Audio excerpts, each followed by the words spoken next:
I restarted my YouTube channel back in 2019, and 3 months ago, I purchased the Sony A7S III and a Tamron 28-75mm for my primary camera and lens, so is that overkill?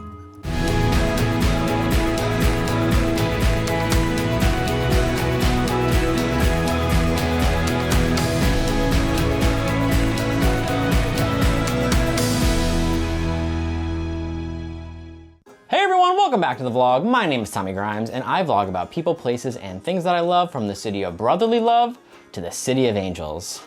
I'm coming off of a little break from posting videos. My last vlog was in the middle of January. I don't make many videos about camera gear. I don't make any. This is my first one. In keeping with my plan to create more vlogs featuring all the people, places, and things that I love, in addition to the DNA vlogs I was primarily focused on creating last year, I thought it'd be fun to give my thoughts on this awesome camera. I'll probably also make more videos like this in the future, so if you enjoy this one, go ahead and hit subscribe. I've also been working on a documentary series about my search for my late father's biological family, and I think the A7S III will be very helpful for me trying to complete that endeavor. If you want to learn more about that project, which I'm calling Grimy, I'll put a card on the screen and a link in the description to some videos that help explain the backstory. In this video, I'm going to share what accessories I purchased alongside my A7S III, the features that I love the most, and whether or not I think it's a good choice for folks out there who YouTube. A little bit about my background in videography and filmmaking. I'm not going to call myself a master cinematographer. However, I do have lots of experience behind the camera. I'm a combat cameraman in the Air Force Reserve, where I primarily shoot video. I also studied film at Temple University and graduated all the way back in 2010. A lot of the things that I film are run and gun with uncontrolled action and require a small footprint. When I restarted my YouTube channel back in 2019, I wanted to begin building back up my personal arsenal of equipment. For me, choosing a Sony camera was a no-brainer, as my Comcam cameras are also Sony. So I'm just more comfortable with them. There are lots of options out there that are far cheaper than the A7S III. The new A7C or the A7 III are both great options that are way more affordable. Canon and Nikon both have affordable full-frame mirrorless cameras as well. And there are many more APS-C or Micro Four Thirds cameras on the market with lots of features at a lower price. My main reason for choosing the A7S III was that I wanted a solid workhorse camera that I could grow with. I feel like I sound like someone's dating profile. Like, I just want someone reliable I can grow old with. I watched a lot of vlogs from prominent vloggers in the lead up to making my purchase to make sure I was getting what I needed while also trying to keep the cost down. I've used the A7S II extensively, so that informed a lot of my thinking too. I was able to save money by going for third-party batteries and SD cards. I got the Watson NP FZ100 V2 lithium-ion batteries, which have 2000 milliamps instead of 2280, which you get with Sony's version. You lose a little bit of battery life, but you save $20 per battery. Coming from the A7S II, I'm used to going through batteries super quick. I was shocked at how much better the battery life was on the A7S III. Sometimes it feels to me like I'm getting the same battery life I get on the A7S II with a battery grip. Using third-party batteries, you do get a warning every time you turn on the camera. I purchased 2 Watson batteries on top of the included Sony battery that I got, and I feel like that should cover me for any kind of shoot. You can also plug in the A7S III directly to power with USB-C and not even need a battery. And that's awesome if you're in a controlled environment like shooting a vlog from home. For recording media, I had to choose between SD cards or the new CF Express Type A cards, which would be necessary if you're trying to shoot at the best codec XAVC SI in 4K at 120 frames per second. However, those CF Express Type A cards are only made by Sony at the moment, and they're significantly more expensive. You're looking at around $200 for like an 80 gigabyte card. Now, if I wanted an SD card that can handle all the recording modes except for that one, I was looking at Sony SD cards, which you can get at 64 gigabytes for $110 or 128 gigabytes for $210. The latter of which has been back ordered for a while. I took some advice from Mr. Gerald Dundun and went with 2 pro-grade 128 gigabyte V9 SD cards, which were $130 each. For my first lens, I went with A Tamron 28-75mm 2.8 zoom lens. I guess that's not much of a reveal because it's in my title. The Tamron 28-75mm 2.8 zoom lens is $880. I did debate going for the 17-28mm lens, but decided against it because it's a little bit more expensive, and this 28-75 really covers most of the focal lengths that I use most often. I watched a lot of other vloggers review this lens, and I got the impression that it'd be a solid choice that would save me money. It's the cheapest of the constant 2.8 aperture lenses for the Sony E-mount system on the market. It's also super light and still works great with Sony's autofocus system. So I'm stoked to have a solid start to my collection of E-mount lenses. I finished up my purchase with a few extra accessories. I got a Peak Design slide light camera strap, a Tiffin UV protector lens filter, and a Gobe variable ND filter. I also got the 4-year square trade warranty for the A7S III body. To cut down on costs, I purchased the lens during the holiday discount period and got $80 off there. I also reached out to B&H customer service just to see if they had like a military discount or something, and much to my surprise, they did. So I actually was able to save like $200 that way. All in all, it ended up running me about $5,000 for everything, which still hurts. So far, I'm loving this camera. Everything feels easier than ever before. I always think back to like how cameras I used in film school were, and my first camera, which was big and bulky, which was the Canon XL2. It's just like crazy to see how far we've come in like 15 years. It's probably not necessary, but I've been shooting all of my vlogs so far in that highest codec at 4K in 24 frames per second.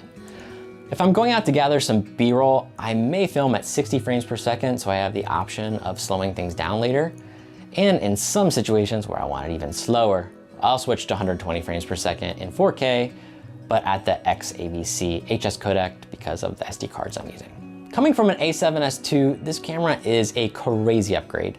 I couldn't shoot 60 FPS or 120 FPS in 4K, and the 120 FPS in HD that I could shoot would crop in on the sensor, which was super annoying, especially if you're in a tight space.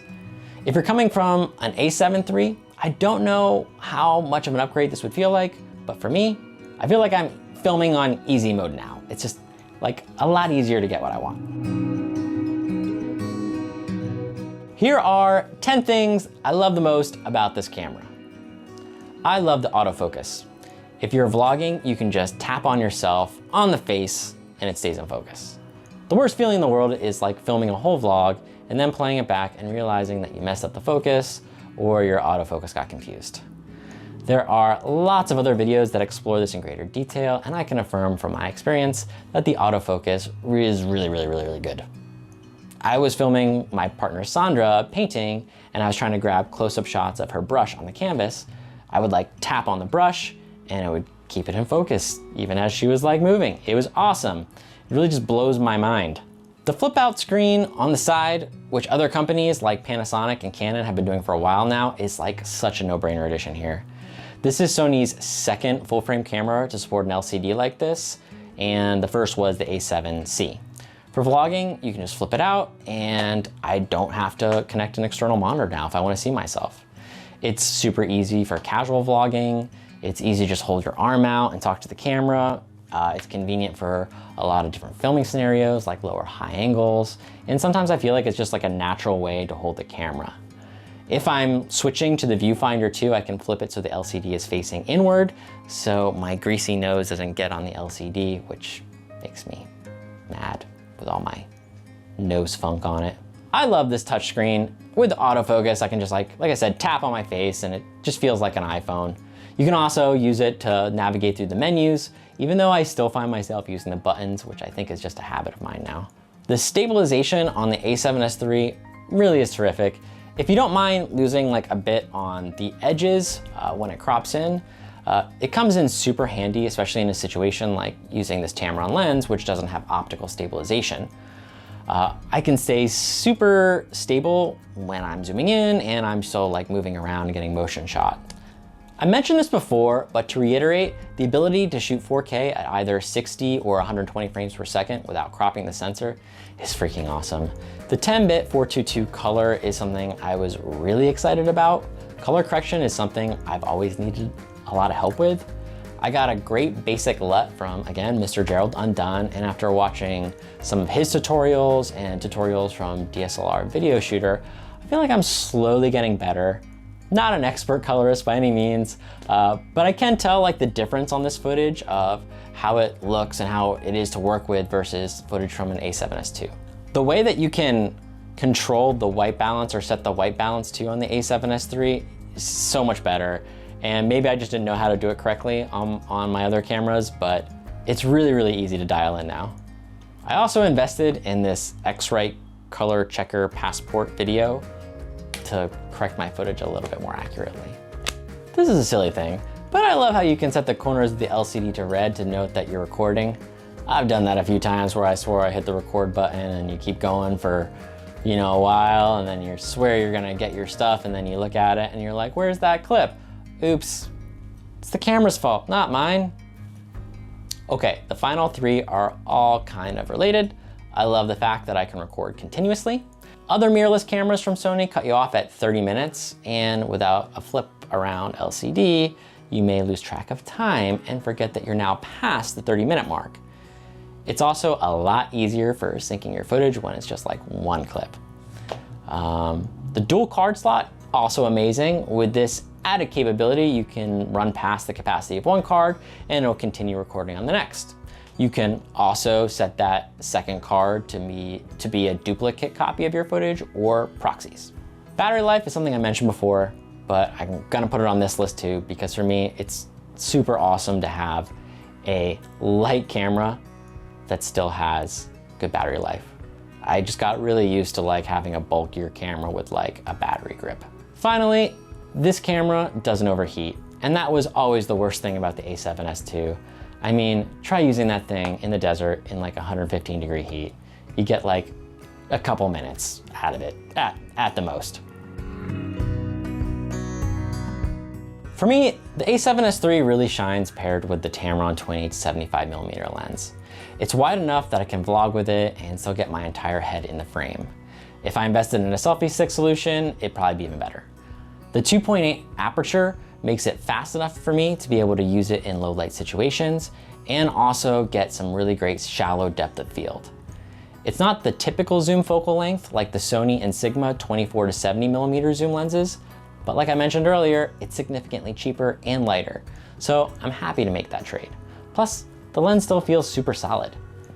It's also been noted that the focus ring and the zoom ring are switched as opposed to how they are on other lens brands. That's a bit annoying, but again, not a deal breaker. I will adjust myself for that amount of value. This lens works perfectly with the Sony A7S III autofocus, and it has a surprisingly close focusing distance. I can zoom in and still get within like a foot of my subject, and that gives me a lot of creative flexibility. So I got this variable ND filter from a company called Gobe, which has lots of great reviews and comes in like really cool eco-friendly packaging. It's half the price of a Tiffin variable ND filter, but I'm noticing like significant vignetting at 28mm. It's a bit better as I zoom in, but it's still kind of a bummer. Not sure I made the right choice with that one. Not 100% confident in my decision. Another thing that's been mentioned in a lot of other reviews was the placement of the mic and the headphone port. With the LCD in selfie mode, they can kind of like hit each other and be annoying. So I get why that's something that people are not happy about. The only other thing that I'm considering that might be a negative would be the price. So that leads me to the final point here. So is this a camera I would recommend to someone who's a YouTuber? It is certainly an amazing camera, and the footage you can get with it is beyond what many people might need for creating YouTube content. So here are some considerations I'd ask myself first before investing in the A7S III for YouTube. What are you upgrading from? If you've already been using an older Sony E-mount mirrorless camera, then you probably also own lots of glass for it and you're just upgrading the body. If it's an A7S II or other camera that's a few years old, you're gonna love all the new features. It's also the first camera to have a better menu system. Forgot to mention that in my top 10. I've never loved the menu system on the A7S II, but it never caused me quite as much grief as it did for other folks. If you're coming from another company or this is your first mirrorless camera, it's probably going to be a bigger investment. Because Sony was early to the mirrorless game, there are more lenses for their cameras than any other company at this point. And the third-party options from companies like Tamron and Sigma give really great value. Starting over with your lens collection is a big investment. What's your experience level? If you're just starting out, you may not need a camera with like all of these features unless you're really committed to learning and growing with your craft. What are you filming? I think this camera works unbelievably well in a lot of common vlogging scenarios, but if you're not going out there and shooting like lots of B-roll and you don't need like the 10-bit color or the 60 to 120 frames per second at 4K, then there's a lot of other options out there like the A7C, which has the flip out screen, the great autofocus, and it's a lot cheaper. What's your budget? I feel like what I purchased was pretty much the bare minimum that you would need to hit the ground running with this camera, like if you're starting from scratch. You can still find a lot of the other features on other models, and you get that good autofocus, like I said, the flip out screen with the A7C. Are you into photography? I think the A7S III is like completely suitable for my photography needs, but you're only gonna get 12 megapixel photos. So if you need something high resolution or a camera that can be both your primary photo and video camera, maybe I wouldn't go with the A7S III. I think it's completely suitable for taking pictures for like your YouTube thumbnails and lots of other web content. I use my A7S II in the field for both photo and video, and I would like switch back and forth between the two, and I got like shots that I love from that. Finally, can you wait? As with buying any new gear or tech, there's always something better on the horizon. This camera was just released in September of 2020, and then last month, Sony announced their flagship mirrorless camera, the A1. So now there's a camera that can do 8K video and 50 megapixel images. It's also like close to twice the price of an A7S III and doesn't have the flip out screen. But there could be a new A7 IV on the horizon, and that'd have like probably a lot of the same features of the A7S III, but at a lower price point. There's also rumblings of a FX3 camera, which may have all the features of an A7S III in more of a cine type body. The reason I purchased this camera was because I have experience with Sony mirrorless cameras.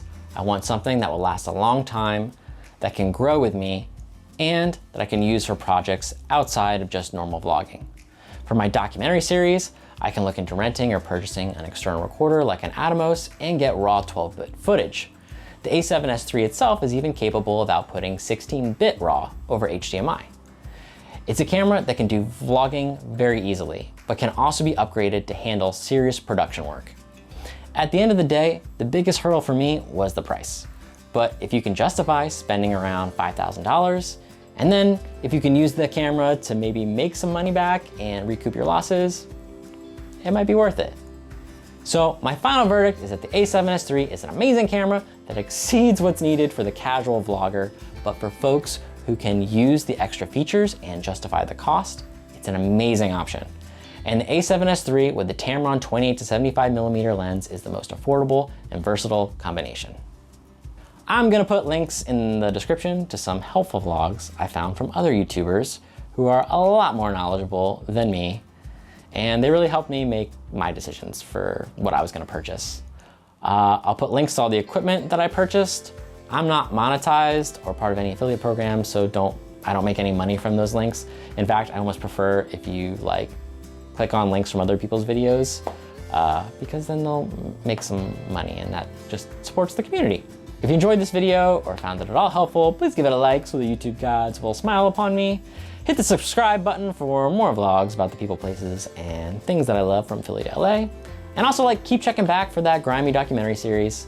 I recently posted a 2021 update vlog. You can check that out and learn more about my plans for this year. Next week, I'm gonna start a series of 5 Take Me Back travel vlogs with my beautiful partner, Sandra. We'll share some of our adventures that we had before the pandemic started. And the first one's gonna be about Tel Aviv. Got some more vlogs that I'm planning. One's about the Sonos Move. There'll be a review there. And I'm also gonna do another DNA video where I'll look into 23andMe+, which is a subscription service. Thanks again for watching. I'll see you all again real soon.